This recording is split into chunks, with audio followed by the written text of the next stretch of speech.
There's a new super PAC originating out of the state of Arizona called Actions Speak Louder Than Tweets PAC. And this PAC has one purpose. It is to make sure that Donald Trump is not the Republican nominee in 2024. This political action committee wants to keep Donald Trump away from the White House.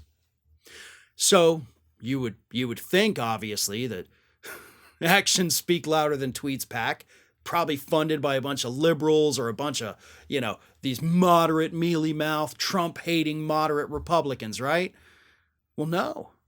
It turns out the man bankrolling this political action committee to the tune of $24,000 happens to be a former fake elector from the state of Arizona. He was part of the fake slate of electors that wanted to say Trump won Arizona even though Biden won. So why on earth is this former fake elector, who, by the way, all the fake electors in Arizona are currently under investigation, why is he suddenly turning against Donald Trump? Has he seen the light? Does he realize the error of his ways? This man, Lamon is his name. Has Mr. Lamon finally realized, oh crap, I was in a cult. I need to get out of this. He's fighting hard to make sure Trump's not the nominee.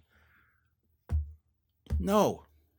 Mr. Lamon has not, in fact, seen the light, and his grievance with Donald Trump is that Donald Trump has gotten too soft. Now, Mr. Lamon, of course, does have a personal axe to grind against Donald Trump, because Lamon did run in the Republican primary last year for that nomination for the Senate seat that ultimately was won by Blake Masters, who was endorsed by Trump. So Lamon says, listen, man, I was one of your fake electors. Like, I put myself on the line for you and you endorsed the other guy? Oh, I'm going to make sure you don't get it.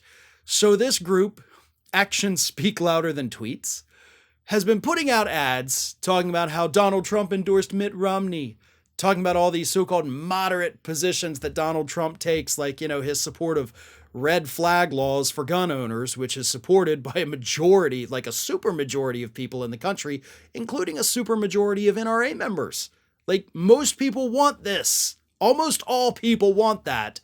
But Mr. Lamon, of course, says, hell no. Donald Trump's not extreme enough because he supports this.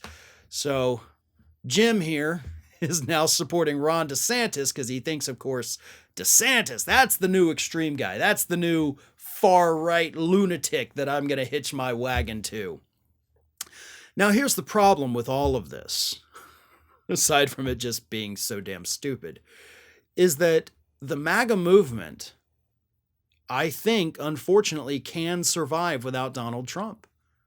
Because this isn't the first place we're seeing something like this happen, right? If this was just a one-off event, because this guy apparently is the only funder for his political action committee, so he's not exactly attracting a lot of people, but we're seeing it in Georgia. We're actually seeing it throughout Marjorie Taylor Greene's district. Those folks are getting mad because they think Marjorie Taylor Greene has become too establishment and she's not extreme enough for them anymore. There is a base for this hard right extremism that we're seeing in the country. And when their favored politicians suddenly go soft on them or become too establishment, they'll move on and they'll find somebody else who's as extreme as they want them to be. So it's not necessarily tied to a single personality.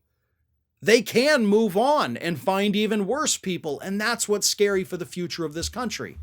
Now, I don't think a majority of the Trump base continues down this path if Trump goes away. But I do think that we now have to deal with this as a permanent presence, albeit a minority permanent presence in our political system. These extremists have found their voices. These extremists are here to stay. So this is something, and this story to me is proof of it, that we're going to have to be dealing with possibly forever, but definitely long after Donald Trump is out of the picture. Hey everyone, this is Aspen. And did you know that for the low cost of $0 per day, you can subscribe to the Fair and Balanced YouTube channel? We also encourage you to like, comment, and share, but again, click that subscribe button and help Aspen not be so grumpy.